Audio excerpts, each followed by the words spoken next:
సంకల్ప బలం గొప్పదైతే దేనినైనా సాధిస్తుంది. ఈ రోజుల్లో ఏ బంధం గొప్పది కాదు. నీతో అవసరం ఉన్నంత వరకే ఏ బంధమైనా, ఏ బంధుత్వమైనా. అవసరం తీరిపోతే ఏ బంధమైనా భారమే అవుతుంది. ఒక వ్యక్తి ఎంతటి మేధావి అయినా మరుక్షణం ఏం జరుగుతుందో తెలియని అజ్ఞాని అని గుర్తుంచుకో. అబద్ధంలో ఉన్న భయం కంటే ఎక్కువ తప్పుడు మార్గంలో ఉండే ఆనందం కంటే నిజంలో ఉండే ధైర్యం గొప్పది. నిజాయితీతో ఉండే గర్వం గొప్పది అని గుర్తుంచుకో.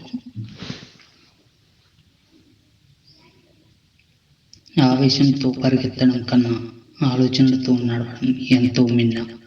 నీ జీవితంలో కొన్నిసార్లు ఒంటరిగా నడవాల్సిన సమయం రావచ్చు. అది కష్టంగానే ఉంటుంది. ఆ ఒంటరితనమే డబ్బు, చదువు విలువ, మనుషుల విలువ, కష్టం విలువ, సమయం విలువ, జీవితం విలువ అన్నీ నేర్పిస్తుందని గుర్తుంచుకో. జీవితంలో కొన్నిసార్లు విలువైన గుణపాఠాలు విలువలేని మనుషుల మధ్యనే నేర్చుకుంటాము. మిమ్మల్ని నిర్లక్ష్యం చేసే వారి కోసం మీ సమయాన్ని వృధా చేసుకోకండి. ఒక చెట్టు పడినంత మాత్రాన అడవికి పెద్ద నష్టం రాదు.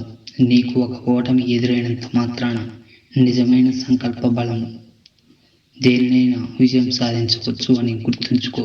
మనిషి అందంగా ఉంటే సరిపోదు, మనసు అందంగా ఉండాలి. చదువు గొప్పగా ఉంటే సరిపోదు, చక్కటి సంస్కారం ఉండాలి. నువ్వు ముందు అడుగు వేసే ముందు 1కి 100 సార్లు ఆలోచించి, కానీ అడుగు వేశాక 100 మంది వెనక్కు పెట్టి లాగినా వెనక్కు తిరిగి చూడకు. చీకటిలో వెలుతురుని వెతకడం, ఎడారిలో నీరు వెతకడం, విశ్వాసంలో లేని వ్యక్తి మనసులో నమ్మకం కల్పించడం చాలా కష్టం. గుర్తుంచుకో. మాటకు మాట మాట్లాడేవారు మేధావులు కాదు. ఏమీ తెలియనట్లు మౌనంగా నిలబడి వినేవాళ్ళు మూర్ఖుడు కాదు. నీతిపరుడు నిజాయితీగా బతికినప్పుడు నిందలు తప్పవు. అయినా మీరు చేసిన మంచి ఒకటి గుర్తుంచుకో. నిజాయితీగా ఉండు కానీ నిశ్శబ్దంగా ఉండిపోకు. మౌనంగా ఉండు కానీ మాట పడకు. విలువలేని చోట నోరు విప్పకు. అవసరం ఉన్న చోట నీ కోసం నువ్వు వాదించుకో. జీవితంలో కొన్ని సంఘటనలు జరగడం మన మంచికి. కొందరి నిజస్వరూపం మనస్తత్వం బయటపడుతుంది అని మొదట బాధను ఇచ్చినా సరే జీవితాంతం ఏడవలసిన బాధను దూరం చేస్తాయి. మంచితనంతో ఉండాలి, మంచి మనసుతో ఆలోచించాలి. ఎవరిని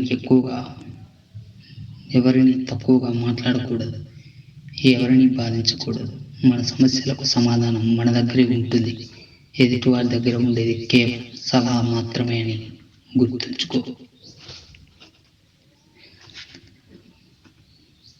కొందరి వయసు చిన్నవి అయినా వాళ్ళ జీవితంలో మోసే బరువు మాత్రం చాలా కష్టమైంది అని తెలిసిన ఏమీ తెలియని వాడిలా ఉండాలి.